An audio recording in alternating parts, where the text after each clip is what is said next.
welcome to True Women's Health Facebook Live.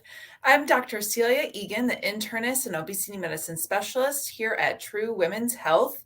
Tonight is my first solo Facebook Live, and I'm really excited because we're going to dive deep into one aspect of waypoints, the letter C for cancer. And we're going to talk tonight about colon cancer, the third leading cause of cancer-related death in women. Tonight, I welcome to our True Women's Health Facebook Live, Dr. Antonia Henry. A little background about Dr. Henry. She was raised in Grand Rapids and went on to study microbiology at University of Michigan, go Blue. From Ann Arbor, she graduated from Harvard University Medical School. In her spare time at medical school, she earned her master's in public health. After medical school, she completed her general surgery and colorectal surgery fellowship at Brigham's and Women's Hospital.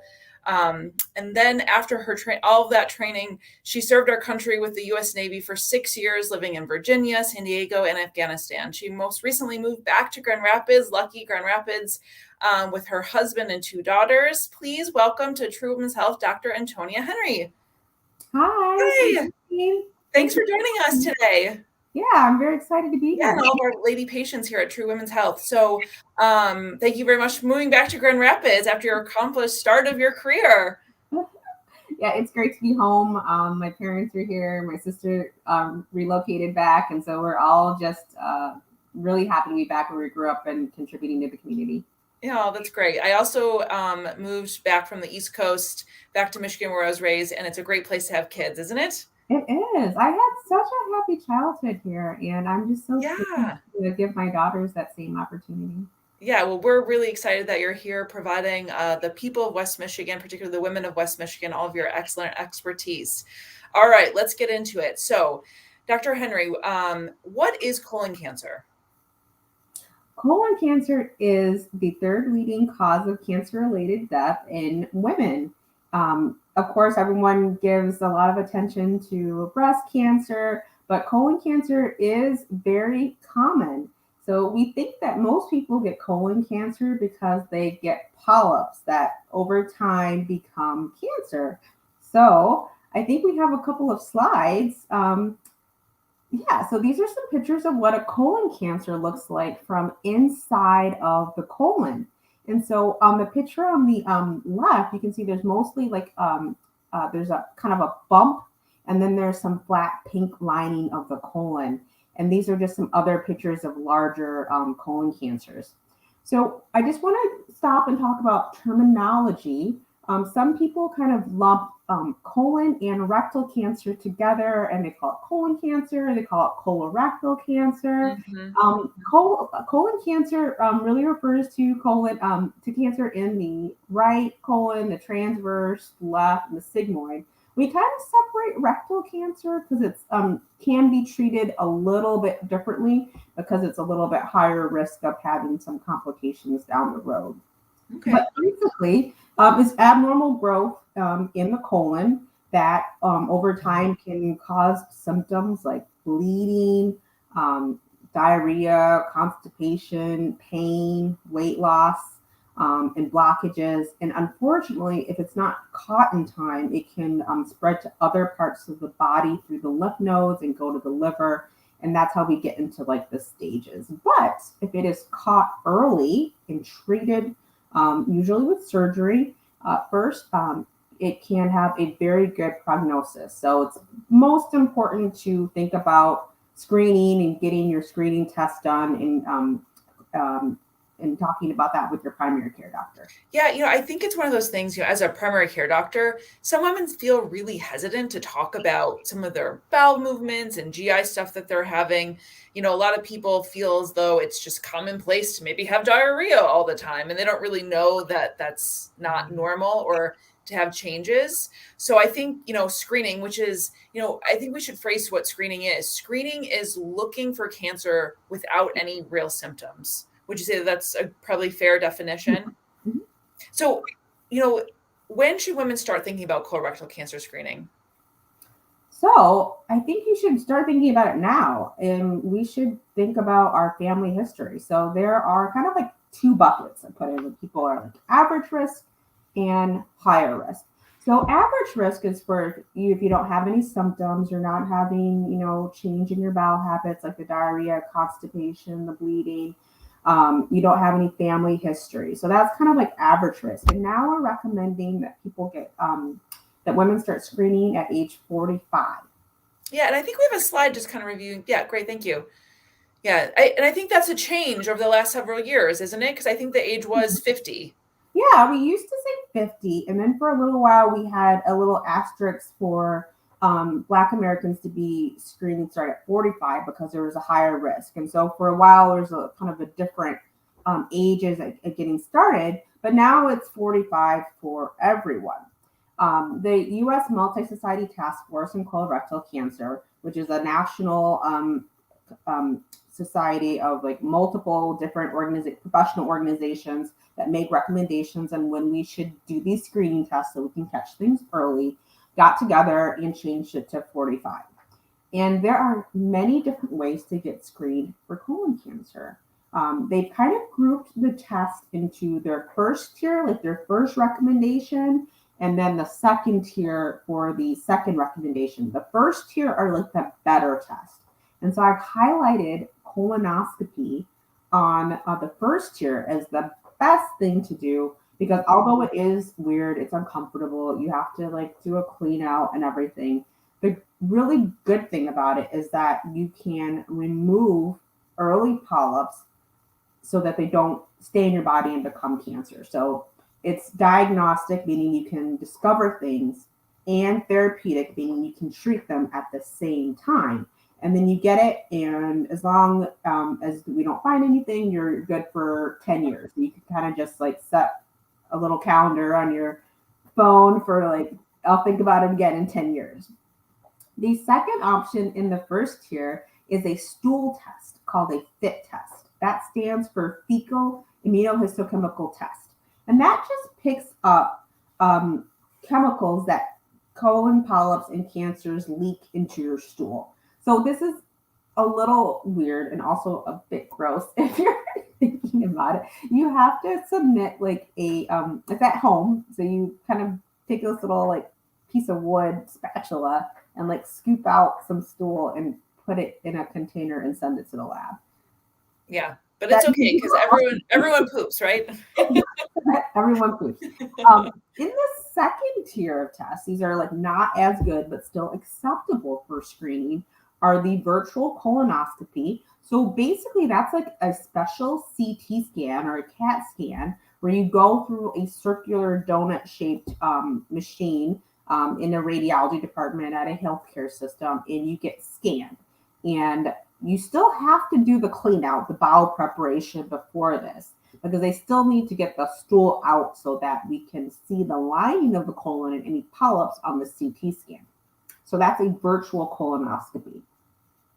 Other options on the second tier are the home stool DNA or FIT test, which is popularly known as Cologuard, sold under that brand name.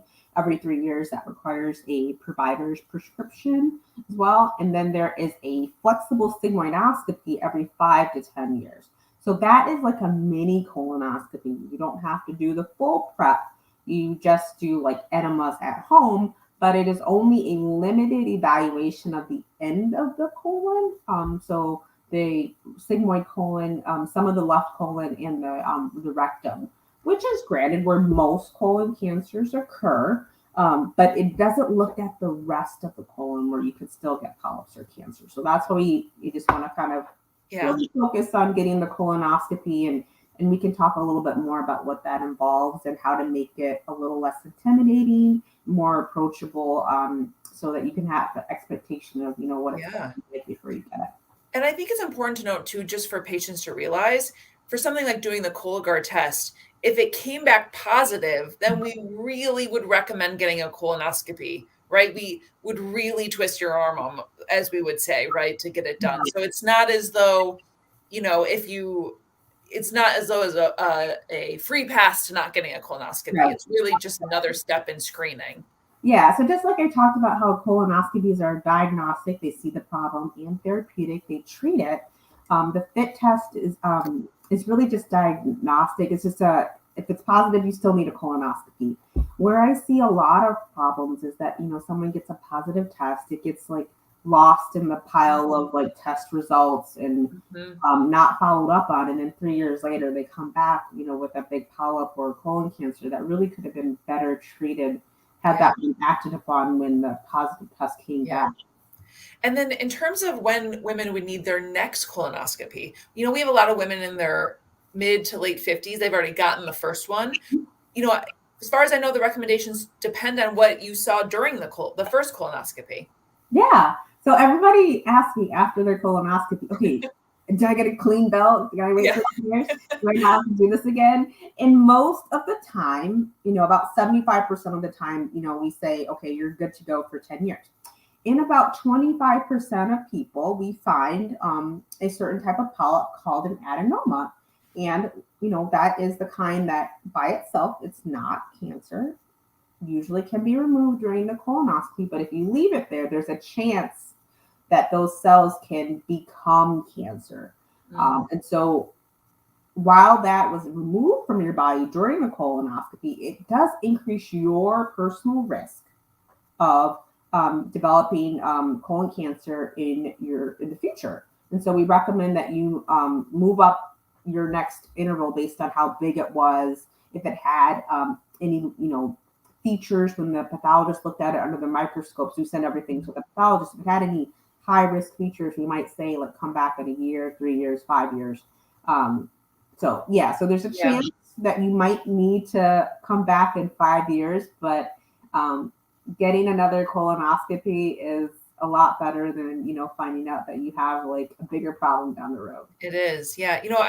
I think I love the pictures because I think there's a lot of press around some of the other major cancers and they're so visual, particularly breast cancer. We can see our breasts, we can feel masses. It's very hands-on, but looking at the pictures of the polyps, I really think cements in our mind that there's something there. It doesn't look right. We really do have to take it away. And that's what you see when you're in there doing a colonoscopy. Yeah, so that is the reason why you have to do the clean out. Yeah. They Right. invent like a pill to make this like less onerous and like not so messy. They've tried. I wish I Yeah. could be like a millionaire, but I know. I always say, if you can figure that out, let me know because that we'd be in good business, right? so if you can imagine your colon holds stool. So in order to kind of look at the lining for those little teeny tiny bumps, you really have to like have like remove the liquid and the stool from the lining of the colon so that we can do a good exam. So that's the reasoning behind it. Yeah. Um, If yeah. you're gonna do it, make it count. So get a good clean out. And Yeah. then you can have like a really nice lunch the next day. Like Yeah. That's right.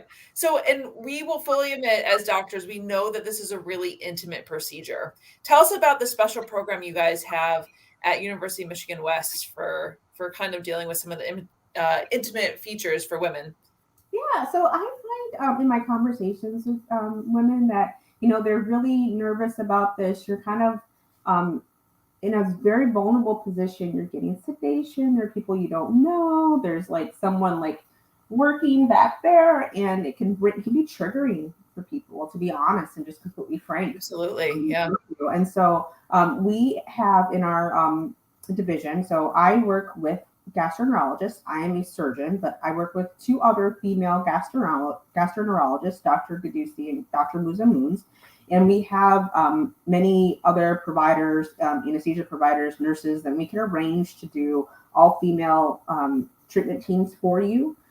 We try to take into account kind of where you are and meet you where you're at and make it as comfortable for you because we just want to help you. We want to, get those polyps out or, luckily just tell you you don't need another one for 10 years. And whatever we can do to make it easier for you, we can do that.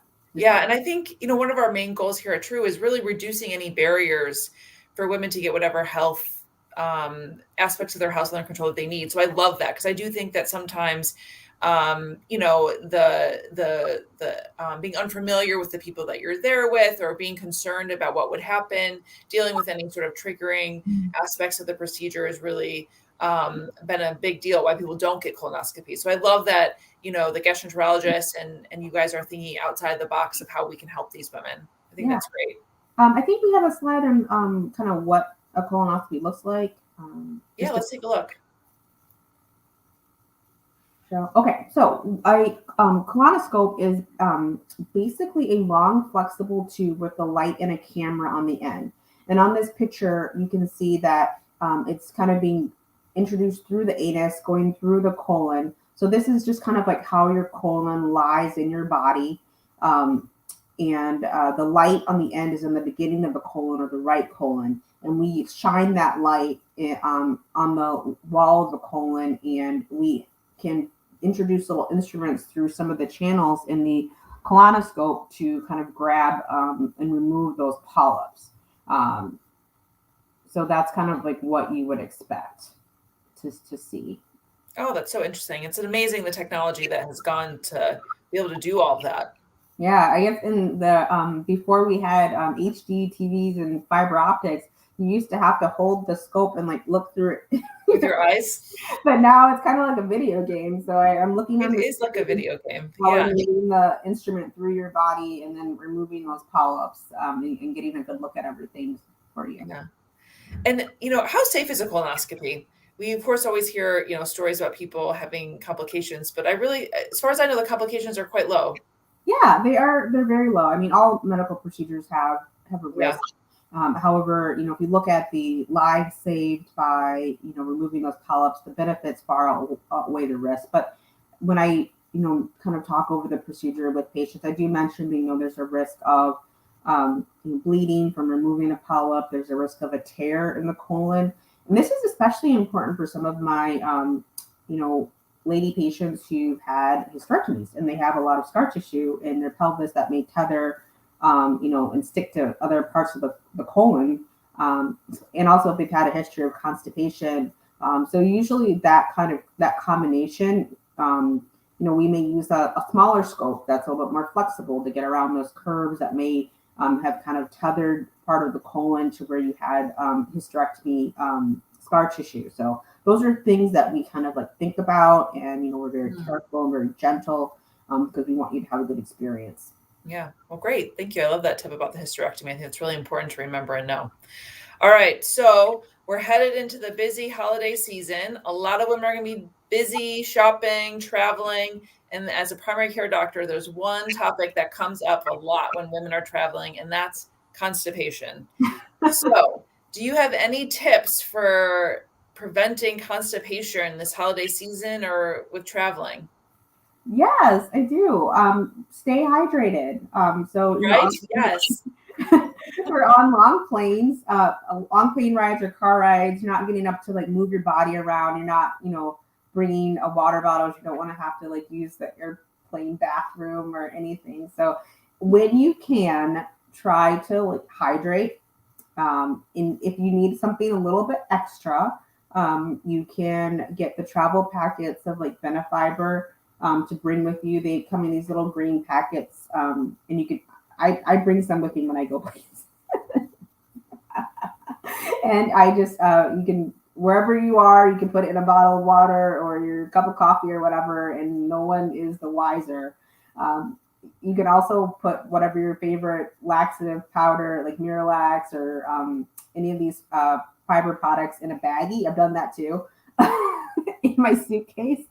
But the main things are just to kind of like be prepared, stay hydrated, try to, keep an eye on what you're eating. Like if you know that certain foods cause you to have, a little diarrhea or constipation, avoid those, even though they may taste really good. So Yeah. you want to prevention. Yeah, I think I don't know about you, but I think if people have a tendency to become constipated with traveling, almost knowing that about yourself and accepting that it's going to happen, right? And just say, okay, I'm going to bring my little bit of Miralax or my little bit of FiberCon, really tracking our seeds, particularly the fiber section, which is we try to shoot for 35 grams of fiber from our foods, which is, a lot of vegetables, and really being quite mindful and conscious of those two topics if we're traveling or if life's getting a little busy. Yeah, and I think stress also, and just change in routine. As much as you can mitigate that, do your yoga videos Yeah. on your phone. Whatever you can do to kind of minimize the craziness will help your GI health as well. All right. And then, of course, with constipation comes another pesky little topic that sometimes bothers a lot of women, and that's hemorrhoids. Hemorrhoids are usually diagnosed when there's like pain or itching at the bottom area, or it can come from, a lot of straining with constipation, or the opposite, a lot of frequent wiping that comes with having loose bowel movements. Any tips of treating hemorrhoids? Yeah. So I don't like love any of the over the counter things. I think by the time people come see me, they've tried all that stuff. Yeah, right. I really try to focus on, what bowel habits contributed to the issue, and then work on, correcting the diarrhea or addressing the constipation. But something that you can do that I think people kind of overlook is like warm baths, sit baths. Yeah, Maybe they've done that like after they've had a baby. I think it just helps soothe the area. It can help like hygiene if any little pieces of stool get stuck on like a fold of a thrombosed hemorrhoid. Those are some easy things that you can do just to try to help the symptoms. And then Tylenol and Motrin as well. yeah. Do you have any of the topical treatments that are sort of your go-to? I personally think the witch hazel pads are pretty helpful for stopping some of the itching that comes. That's usually my first round of recommendation for women, just to get that topical treatment. Do you have any other particular tips of treatments? Yeah, sure. The topical hydrocortisone treatment, like the Yeah. concentration H with the hydrocortisone helps. And then there's another product called Clonoseptine that can help a lot with itching. And I think it has like camphor in it and zinc oxide. Also available, in the aisle with the topical treatments and on Amazon. It's called Clonoseptine. Yeah, great. And so, by the time that it does happen that some hemorrhoids get pretty severe, a lot of very symptomatic, sometimes with a lot of bleeding. From a surgical perspective, what do you do for hemorrhoids? Yeah, so after we've done all of those other things about trying to fix the bowel habits, like not straining, getting a squatty potty, etc., then we can talk about treatments. So if you could bring up the slide about the hemorrhoids, I'll just kind of So these are a banding procedure for internal hemorrhoids. So internal hemorrhoids are the ones that are more inside. They're more like part of the end of the rectum, and they can pop out and bleed. They don't usually cause pain, but they may like pop out and go back in on their own, or you can push them back in. You feel like a little like grape kind of lump. Those can be banded, and then the band kind of like chokes the hemorrhoid, and then it falls off. And go to the next slide. And then again, this is just kind of showing the difference between inside hemorrhoids and outside hemorrhoids, or internal and external. And the external ones, you might feel like a lump or a bump around the anus, and that might feel like painful. It might turn purple. That's when we call it like thrombose. There's kind of like a blood clot in there, and they can also itch. And a lot of women have them after pregnancy that just continue to be kind of irritating over the course of their life. Those have to be kind of like surgically removed. I think there's another slide kind of showing just a little bit about like the removal and the stitching closed, about like what a hemorrhoidectomy would involve. We can go off with the slide. So I do try to tailor my treatments for what the patient's symptoms are. Like you could have inside ones and outside ones, but if you're mostly having symptoms attributed to one or the other, we try to talk about what risk mitigation strategies we can do for that and what surgery might involve. I also do talk to patients about, what was their pregnancy history. Like, did they have an episiotomy or a tear? A lot of women have like that hemorrhoid in the front, like going towards the back of the vagina, that they got when they were pregnant, that continues to be kind of irritating. And that can be right over the area that might have been like cut with an episiotomy. And so I talked to them about, is there a risk of having like bowel accidents or leakage after surgery? So again, I kind of said that medical procedures have risks. So we do kind of talk about what a woman's individualized risk of any of these procedures are. But just so you know that there are treatments, the pyramid, starting with like medical management of like the bowel habits, squatty potty, and banding for the inside hemorrhoids, and then surgery for the combined inside outside hemorrhoids as well. But it comes with a bit of a price tag in terms of pain and recovery. Yeah, I know. And I do have a lot of ladies that talk about how it can be quite bothersome for, driving nuts, can't sleep, all that kind of stuff, really interfering with work. So sometimes that's the best option. Mm. All right. So we're going to go through our True Women's Health 5 tips for better health. All right. And please, Dr. Henry, feel free to jump in. So the first tip, beginning at age 45, all women need colorectal cancer screening, either from the first tier or the second tier. After that, depending on what we find, then you'll know when you need your next colonoscopy. Tip number 2. I'm going to jump in for tip number 1.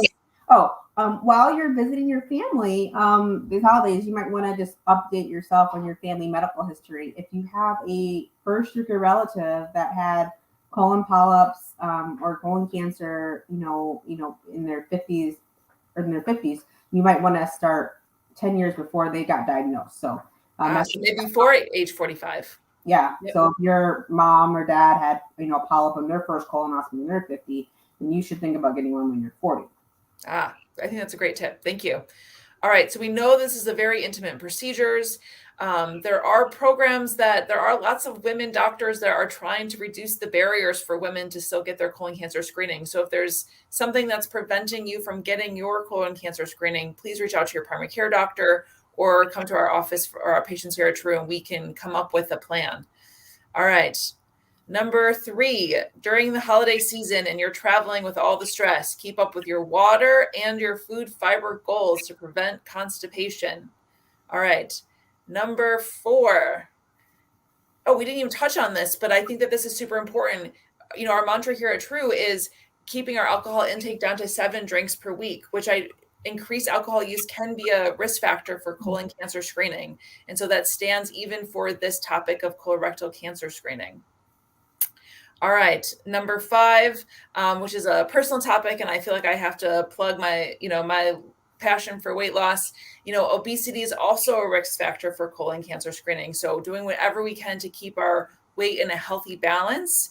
And if you need help with that, we're here at True Women's Health and True Weight Journey to provide guidance on nutritional guidance, mindfulness eating, and possible weight loss medications. All right. The next section is our 5 questions to ask your primary care doctor, either for all of our patients here who would be asking me or any patients that are outside of our True Women's Health office. Oh, let's stop in here. Let's see. This is a message from Karen. I'm 48. I've never had a doctor mention it. Never mentioned that I should get colon cancer screening. I don't have a family history, but I think that's point of view, should I be pushing for a referral? I think the guidelines state that you should be, Karen, because they have changed to age 45. So I would definitely reach out to your primary care doctor, whether it's us or somebody else, to review the recommendations with them and make sure you get your referral. Yeah. And depending on your insurance, you can self-refer. Yeah, that's true. Absolutely. Yeah, you don't sometimes have to wait for the feedback. You could just call and get a schedule to get a colonoscopy. All right. Our 5 questions to ask your healthcare provider. What is my risk for colon cancer? I agree with Dr. Henry. I think gathering family history details about polyps and other cancers in the family during this holiday season, not to turn the topic too much to cancer during the Thanksgiving, but can be really important. So know what your risk is for colorectal cancer screening and making sure you're falling within the guidelines. Question 2, am I up to date on my own colorectal cancer screening? So it's pretty easy now, everyone age 45 and up, or if you have a family history, which puts you at increased risk, then that'd be 10 years before that was diagnosed.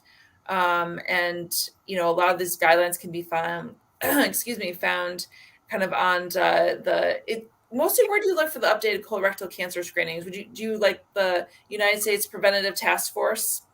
Yeah, I think that's the updated consensus guidelines are, easiest to find there. Okay, great. Question 3, based off of the symptoms that I'm having, do I have anything that would mean that I was maybe would put me at a higher risk for colorectal cancer screening? Maybe an ongoing anemia that we don't really have an answer for. That's usually low blood counts, or major changes to our bowel habits. Going from normal bowel movements to either a lot of diarrhea or a lot of constipation. And for heaven's sakes, any sort of rectal bleeding that comes with our bowel movements definitely need to be worked up with the specialist. Wouldn't you agree with that, Dr. Henry? Oh, absolutely. I don't want to sound too much like a doomsday person, but I've had women in their 50s who thought they just got written off and said it was IBS, and then they have like a cancer. So don't allow your symptoms to be written off. Yeah, and as a primary care doctor, I it sounds bizarre, but I love talking about people with their bowel movements, right? If I want to know 100% if you're moved from normal to either too much or too little, I definitely need to know that, and I'm happy to talk about it and work that up for you. So please don't feel embarrassed. All these doctors here, we really want to know and make sure that you're staying as healthy as possible, and your bowel movements are a great window into how that's going. Okay. Tip number 4, question number 4. If you're hesitant about getting a colonoscopy, or if there's any barriers that you have a frank conversation with your primary care doctor about your concerns, and ask if there's any programs in your area like Dr. Henry's that are really removing some of the barriers and have kind of all women teams to perform colonoscopies for their patients. I'm sure there's a lot of great women across the country that are working very hard to get all their women their appropriate cancer screening. So that's a really great thing to bring up with your primary care doctor. And number 5, do you have any risk factors that in your lifestyle that can be worked on? Too much alcohol, little extra weight, nutritional changes? Please feel free to reach out to your primary care doctor to talk about different tools, medications, and other specialists such as therapists that can be used to work on some of these things if you find that you're struggling by yourself. These things are not easy. I always say, if losing weight was easy, I would not have a job, right? Like, these things are tough. There's a reason why there's experts such as myself and that we exist. So, well, thank you very much, Dr. Henry, for coming on. How do we find you if we want to come see you? My pleasure. Thank you. So I am at University of Michigan Health West, which is formerly known as Metro, like 3 weeks ago. My clinic is over in Wyoming on Health Drive, and this is the phone number to my clinic. Please feel free to get in touch. Yeah, and as always, all of our true patients, we're happy to send referrals to the best people in the area, and Dr. Henry definitely be on that list. So thank you so much for joining us. We'll be signing off. Thank you. Thanks.